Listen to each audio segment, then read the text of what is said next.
안녕하십니까. 여러분 안녕하십니까. 윤창용 목사입니다. 이제 내일이면 이제 민족 고유의 명절 설 연휴가 시작이 됩니다.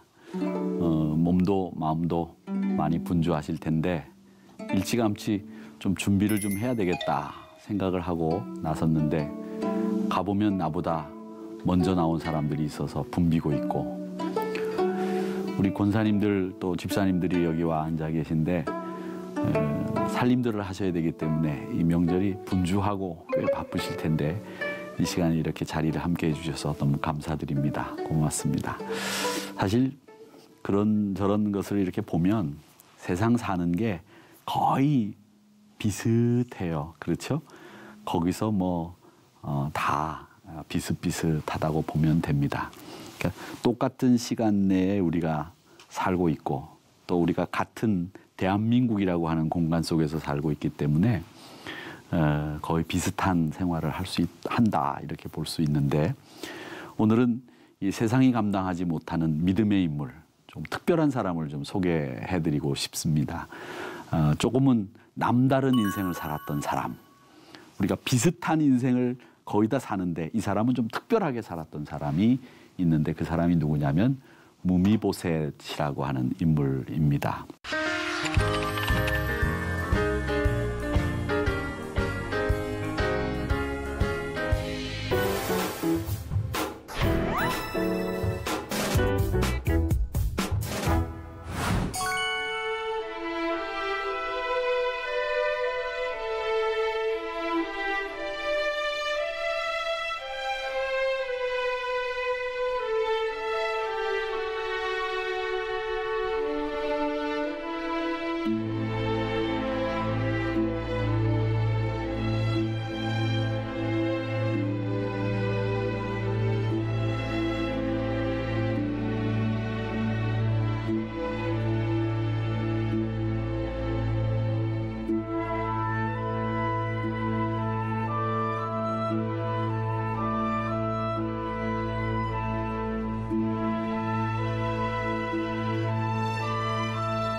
이 무미보셋이라고 하는 인물은 어떤 인물인가 하면 이스라엘의 왕 중에서 왕, 그러면 다윗 왕을 꼽죠?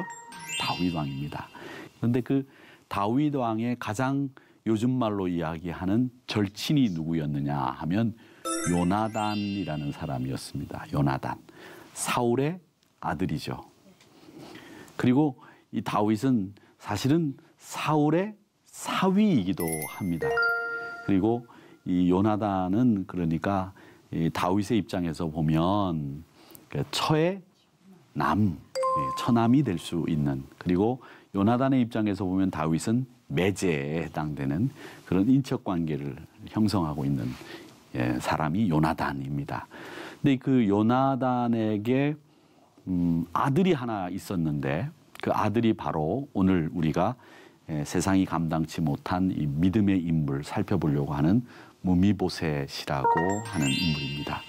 족보로 따지자면 그러니까 이 무미보셋은 사울이 할아버지가 되고 요나단이 아버지가 되는 인물이 무미보셋이라고 하는 인물입니다. 그러니까 왕가에서 태어났기 때문에 왕자로 살아갈 사람이고 왕자로 살았던 인물이 무미보셋이라고 하는 인물입니다. 그런 아주 전도양양하고 미래가 환하게 열려있는 아무 걱정 없는 어린 시절을 보냈던 사람이 무미보셋인데, 그런데 한순간 이 무미보셋은 할아버지, 아버지 다 잃어버리고 자신도 중증 장애우로 평생 살게 되는 비참한 인생으로 전락하고 맙니다. 할아버지하고 아버지가 블레셋과의 전쟁터에 나갔습니다. 그 전쟁터가 길보아 전투였는데 그 길보아 전투에서 블레셋과 전쟁을 하면서 이스라엘 백성들이 정말 많이 죽었어요.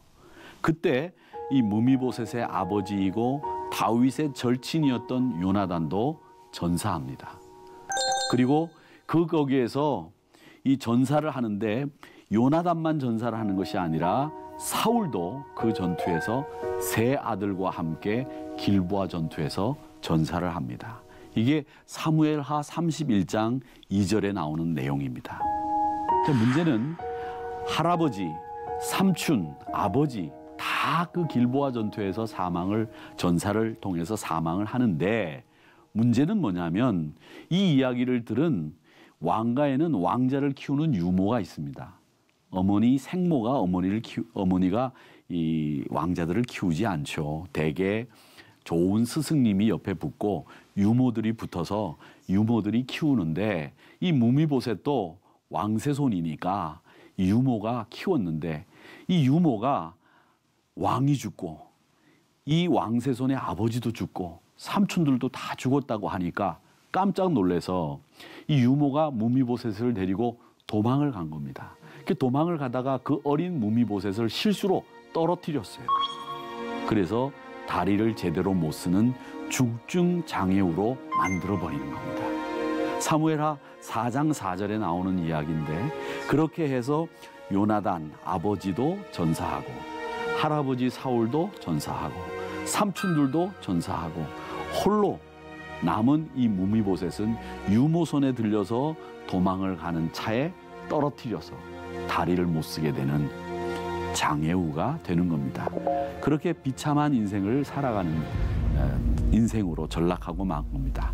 한순간에 왕세 손에서 중증 장애우로 누구도 돌볼 수 없는 그런 인물이 된 사람이 무미보셋이라고 하는 인물입니다.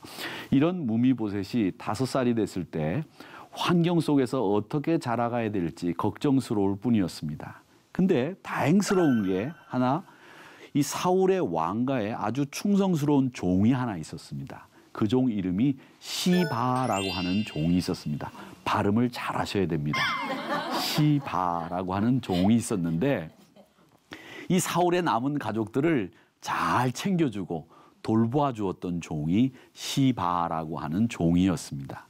그래서 이 종이 무미보셋을 잘 보살피고 있었습니다. 자, 한편 다윗은 가나안 전쟁을 하면서 승승장구를 하고 있었는데 이 승승장구를 하면서 옛일을 추억하게 됩니다.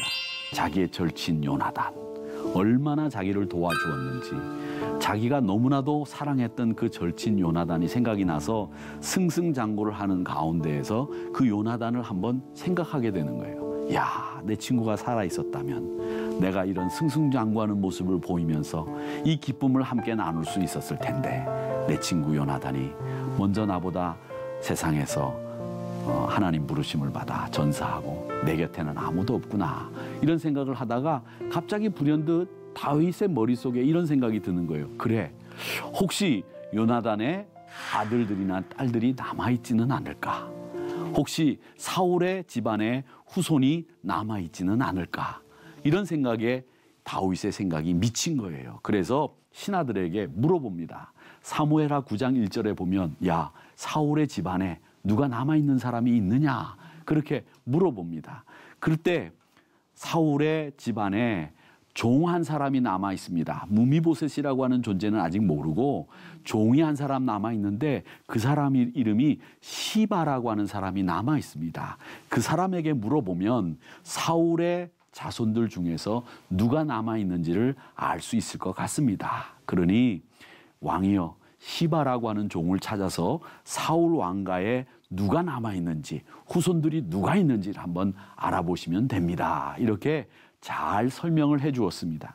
그래서 다윗이 즉각 신하들을 시켜서 사울의 남은 집안을 지키고 있었던 시바라고 하는 종을 불러들이게 됩니다. 그래서 그 종을 통해서 요나단의 아들인 무미보셋이 살아있다라는 이야기를 듣고, 그래, 요나단의 아들이 살아있어? 그러면 내 아들이나 다름없다.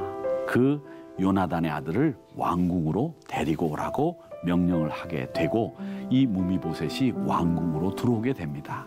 그 요나단의 아들을 본 이 다윗이 뭐라고 얘기를 하느냐. 얼마나 안 됐겠어요. 자기가 가장 사랑하는 친구였는데 그 친구가 자기를 얼마나 많이 도와줬습니까? 아버지인 사울이 자기를 죽이려고 할 때 피할 길을 알려줬고 아버지가 어떤 계획을 가지고 너를 죽이려고 하는지 설명을 해주면서 잘 도망갈 수 있도록 만들어줬던 사람이 요나단인데 그 요나단의 아들을 보니까 얼마나 감개가 무량했겠어요. 그러면서 이 다윗이 이 무미보셋을 만난 자리에서 이렇게 얘기를 합니다. 사무엘하 9장 7절의 말씀에 보면 야 무미보셋아 너는 이제부터 항상 내 상에서 떡을 먹을지니라 이렇게 이야기를 하면서 이제는 나와 함께 같이 겸상을 하자 이렇게 이야기를 한 겁니다. 우리나라 전통에도 겸상이라고 하는 것은 자기와 동등한 지위에 있는 사람들에게 겸상을 하도록 허락을 했죠. 제가 처음 목회를 하러 저 시골을 가니까 그 시골에는 여자분들이 남자들이 밥을 다 먹고 난 뒤에 밥상을 물리면 그 밥상을 받아가지고 와서 부엌에서 식사를 하시더라고요. 그게 오래되지 않았습니다. 그러니까 얼마나 아직까지 우리나라가 차별 속에서 살았는지 지금까지 그걸 알 수 있죠. 그런데 겸상을 한다라고 하는 말은 뭐냐면 그 사람의 지위를 나와 동등하게 여긴다라는 뜻을 가지고 있는 것이죠. 그래서 이 무미보셋이 왕과 함께 같은 상에서 밥을 먹을 수 있게 된 겁니다. 만약에 저에게 누군가 전화해서 오늘부터 윤창용 목사님은 매일 대통령 사시는 곳에서 대통령과 겸상하시기 바랍니다. 그러면 저는 아마 예이 하고 안 갈 겁니다. 그런데 다윗 왕이 겸상을 하자고 했으니까 이 말은 왕자의 예우를 갖추어서 대접하겠다는 것으로 받아들이면 되겠고 무미보셋은 그 말을 듣고 난 뒤에 겸손한지 어쩐지는 몰라도 어떻게 다윗 왕에게 이야기를 하느냐면 나는 죽은 개와 다름없는 사람입니다. 그런데 죽은 개와 다름이 없는 저를 이렇게 환대해 주시니 제가 몸둘 바를 모르겠습니다. 이렇게 이야기를 한다는 것이 사무엘하 9장 8절에 나오는 이야기입니다. 이 무미보셋의 이야기를 보면 여기서 끝난 것으로 은혜를 갚은 다윗의 이야기로 이 모든 이야기가 해피엔딩처럼 들립니다마는 여기서 우리가 해피엔딩으로 그냥 은혜를 갚은 다윗, 그 은혜를 갚는 다윗 앞에 감사함과 겸손함으로 받은 은혜를 받은 무미보셋 이러면 여기서 이야기가 끝납니다. 자, 그런데 여기서 이야기가 해피엔딩으로 그냥 끝나는 게 아닙니다. 더 이야기할 것이 있는데 그게 뭐였느냐면 지난 시간에 우리가 같이 공부했던 것처럼 압살롬이라고 하는 아들이 구테타를 일으키죠. 그래서 이 압살롬의 구테타 뒤에는 아히도벨이라고 하는 책사가 있었고 그 곁에서 이 아히도벨이 압살롬에게 부도덕한 짓을 하도록 사주를 했다라고 말씀을 드렸습니다. 근데 전세가 처음에는 이 압살롬의 구테타가 일어났을 때 전세가 압살롬 군대에게 기울어지는 듯 보였어요. 많은 백성들이 거의 대부분의 백성들이 야 다윗 왕은 이제 끝났다. 압살롬의 시대가 왔구나 이런 생각을 했습니다. 그러다 보니까 왕궁에서 도망치던 다윗은 거의 맨손으로 도망을 갔는데 그런데 무미보셋의 종인 시바라고 하는 사람이 있다고 말씀을 드렸는데 사환이고 종이었던 이 사람이 각종 빵, 건포도, 여름 과일, 포도주를 싣고서 궁지에 몰린 다윗 앞에 떡 나타나는 겁니다. 그러니 다윗이 얼마나 고마웠겠습니까? 사무엘하 16장 1절에 보면 그런 내용이 나오는데 이 시바가 그런 먹을거리를 가지고서 다윗 왕에게 나타나서 다윗 왕을 도와주게 되는 겁니다. 다윗 왕의 입장에서는 지금 전세가 기울어서 이제 나도 끝장났다라고 생각되는 그런 상황에서 시바가 나타나서 생명의 은인처럼 그런 원조를 해주니까 얼마나 고마웠겠습니까? 이런 일은 정말 고마웠기 때문에 다윗 왕이 무미보셋에 시킨 일인지, 무미보셋이 시킨 일인 줄 알고 이 시바에게 물어봅니다. 야, 이걸 네가 이렇게 도망가는 나를 위해서 준비해가지고 온 것은 무미보셋이 시킨 일 아니냐? 그래, 내 주인은 어디 있느냐? 그렇게 물어봅니다. 그러면 이 시바가 사울 왕가에 끝까지 남아있는 충직한 종이었지 않습니까? 무미보셋을 돌보던 사람 아니었습니까? 그런 사람인데 이 사람이 여기서 엉뚱하고 황당한 이야기를 하게 됩니다. 그러니까 이 사람이 참 못 믿을 존재라는 게 여기서도 등장을 하는데 이 친구가 뭐라고 얘기하냐면 예, 우리 주인 무미보셋은 지금 예루살렘에 있는데 이번 다윗 왕과 왕의 아들 압살롬과의 전쟁으로 할아버지 사울의 왕권을 자기가 다시 찾게 될 거라고 지금 떠들고 다니면서 왕이 될 준비를 하고 있습니다. 이렇게 다윗 왕에게 거짓 보고를 하게 되는 겁니다. 여러분, 이게 말이 되는 이야기입니까? 있지도 않은 일, 그리고 있어서도 안 되는 일을 이 시바라고 하는 친구가 다윗 왕이 궁지에 몰렸을 때 그 먹을 것을 싸가지고 와서 이야기를 하다 보니 다윗 왕은 거기서 잘못 판단을 한 거죠. 시바의 이야기가 옳고 무미보셋이 나를 배반해? 이런 나쁜 놈, 은혜를 모르는 녀석 같으니라고 다윗이 기가 막힌 거죠. 내가 자기를 어떻게 찾아내서 요나단을 생각해서 왕자처럼 대우해줬는데 전쟁통에 도리어 자기가 왕이 될 걸 꿈꾸고 있어? 이런 못된 녀석 같으니라고? 이를 악물었겠죠.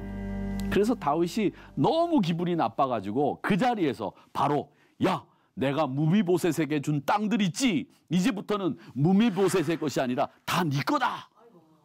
아이고, 그런 일이 벌어졌어요. 다윗 왕은 그동안 무미보셋을 참 많이 겪어봤습니다. 같이 겸상을 하면서 한 밥상에서 밥을 먹었습니다. 그런데 설마 무미보셋이 그런 말을 했다고 하더라도 웃고 넘어갈 수 있는데 다윗도 워낙 궁지에 몰려서 지금 쫓겨가는 입장이니까 압살롬의 난의 기세가 워낙 크니까 그런 일이 일어날 수밖에 없었다는 겁니다.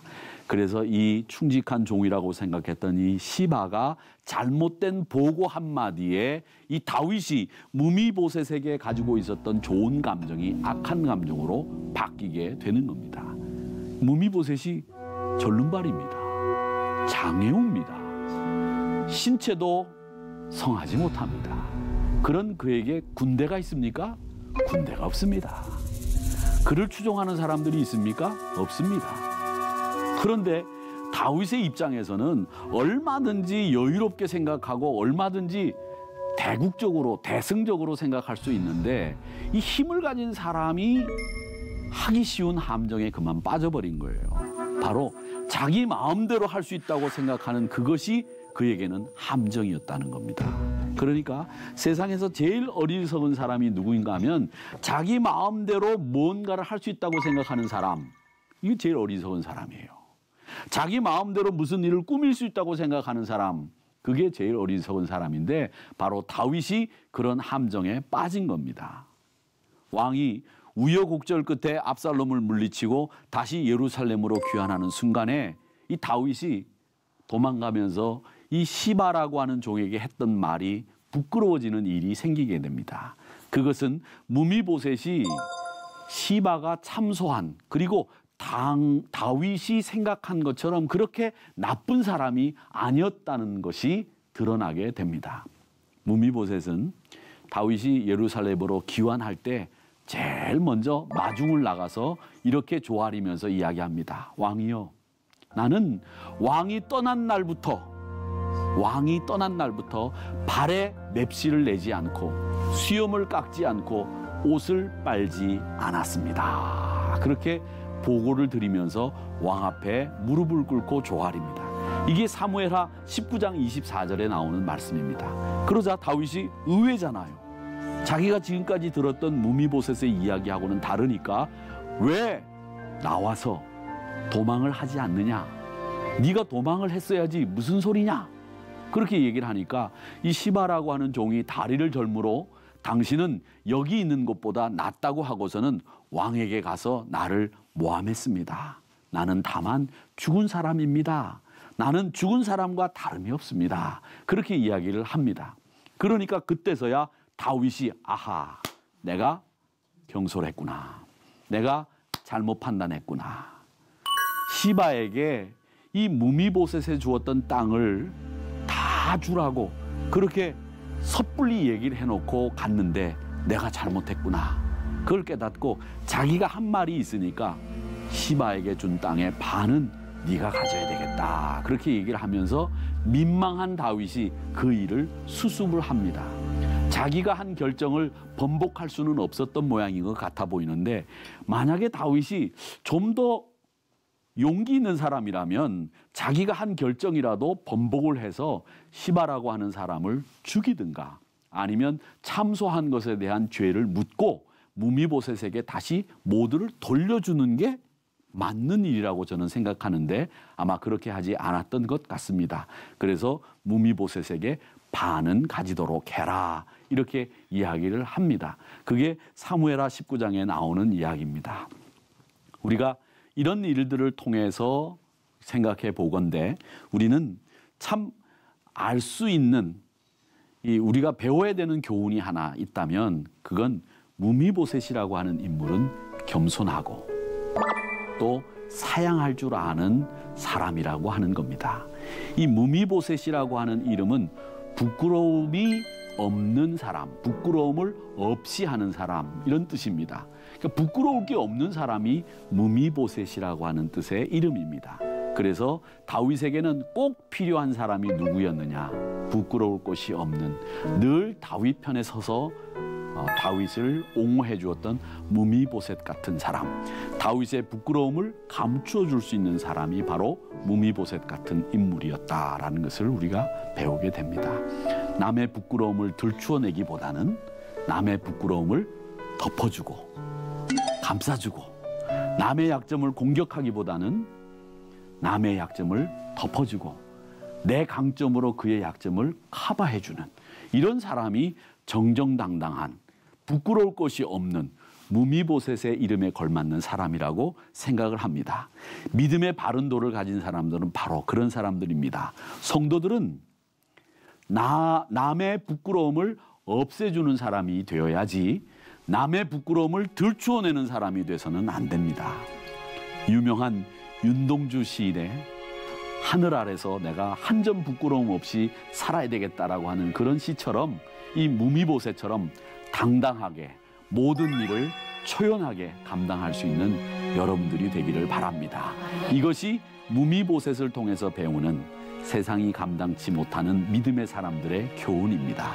저는 이 무미보셋을 보면서 이런 생각을 합니다. 왜 요나단의 아들 이 무미보셋을 그 이름을 부끄러움을 없이 하는 자라고 지었을까? 요나단은 아마도 자신의 아버지인 사울이 이유도 없이 자기의 가장 절친인 다윗을 죽이려고 하는 것이 너무 부끄럽다고 여긴 것 같아요. 그래서 아들을 낳자마자 야, 너는 아버지 사울의 부끄러움을 없애주는 자가 되라. 그래서 너는 부끄러움을 없애주는 자라고 이름을 짓겠다. 그래서 무미보셋이라고 짓지 않았을까? 이런 생각을 해봅니다. 우리 사랑하는 성도 여러분, 항상 세상이 감당하지 못하는 믿음의 사람들은 남의 부끄러움을 없애주는 사람들입니다. 남의 부끄러움이나 약점을 들추어내는 사람이 아닙니다. 그래서 분쟁을 일으키고 다툼을 일으키는 사람이 아니라 평안을 더해주고 위로해주는 사람이 바로 무미보셋과 같이 겸손하고 사양할 줄 아는 사람이라고 하는 것을 아시고 이런 성품을 가지시고 세상이 감당하지 못하는 믿음의 사람들이 되시기를 주님의 이름으로 바랍니다.